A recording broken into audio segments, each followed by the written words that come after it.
Voilà la Pearl Eliminator que je viens d'acheter donc tout récemment. J'avais beaucoup hésité avec la Demon Drive, avec l'Axis également. Mais l'Axis, j'ai eu trop de désagréments, donc il y a eu trop de casses, trop de problèmes, donc j'ai laissé tomber. La Demon Drive, c'est une super double, mais après l'avoir retestée, j'ai pas trouvé qu'elle surpassait les performances en matière de vitesse, par exemple, par rapport à l'ancienne Eliminator. Donc, ben voilà, je l'ai fait rentrer. Quels sont mes réglages? Alors, j'utilise les cams bleues.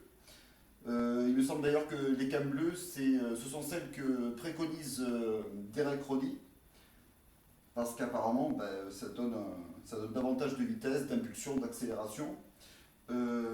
Même chose pour les sangles. Derek Roddy dit effectivement que cam bleu et sangle, ça permet d'avoir à peu près les mêmes sensations qu'avec l'Axis. Alors que l'Axis est évidemment quand même un modèle quand même bien supérieur.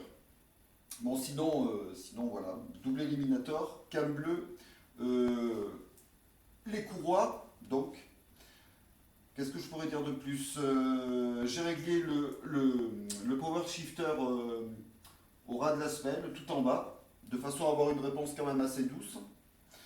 Même chose ici pour le tirant qui ajuste les sangles. Je l'ai mis exactement au ras de la pièce métallique, donc le plus vers moi possible. Il y a trois positions. Euh, j'ai changé les battes également parce que je trouve que les battes de l'éliminateur d'origine sont un petit peu trop lourdes.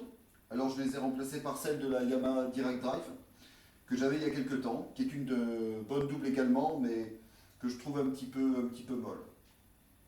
Les ressorts, ben, c'est une vieille habitude chez moi, je ne les tends pas. Voilà. Ce qui fait qu'ils sont vraiment, allez, je dirais ils dépassent pas en fait hein, le petit cerclage métallique qui permet donc de le tendre ou de le détendre. Donc il est peut-être à 5% de les ressorts sont peut-être à 5% de leur capacité. J'utilise la méthode de Derek Roddy, c'est-à-dire c'est pas le c'est pas ce qu'on appelle en ankle motion, c'est pas cette méthode-là, c'est plutôt le pied à plat. Voilà, et c'est la hanche effectivement qui permet d'effectuer les percussions. Voilà, donc c'est une très bonne double, une double en fait assez traditionnelle mais qui a largement fait ses preuves. Et j'en ai possédé une pendant 6 ans, je l'ai revendue après, ça a fait le bonheur de mes élèves.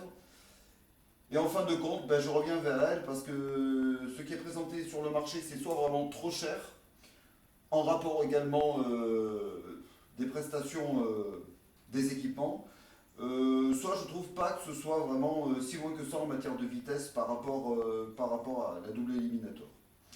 Donc voilà, je reviens un petit peu aux origines. Voilà. Enfin, en tout cas, je la conseille à tous. C'est une double pédale très vive, très fluide, rapide, qui dispose de tous les réglages élémentaires et avec laquelle vraiment on peut aller très loin. À mon sens, si on peut trouver des doubles qui soient meilleurs, il faut aller chez Axis. Mais le problème chez Axis, c'est que ça casse beaucoup. Il y a Trix que j'ai jamais essayé, mais à mon sens, qui semble avoir toutes les caractéristiques pour être une super double. J'ai pas essayé non plus la Direct Drive de chez DW, donc j'essaierai ça cet été. Et puis voilà, je crois que j'en ai pas oublié beaucoup. Il y a aussi Copito, me semble-t-il, des doubles pédales ou des pédales également polonaises. À voir, mais très difficile à s'en procurer. Voilà, bref, la double éliminator, c'est une valeur sûre.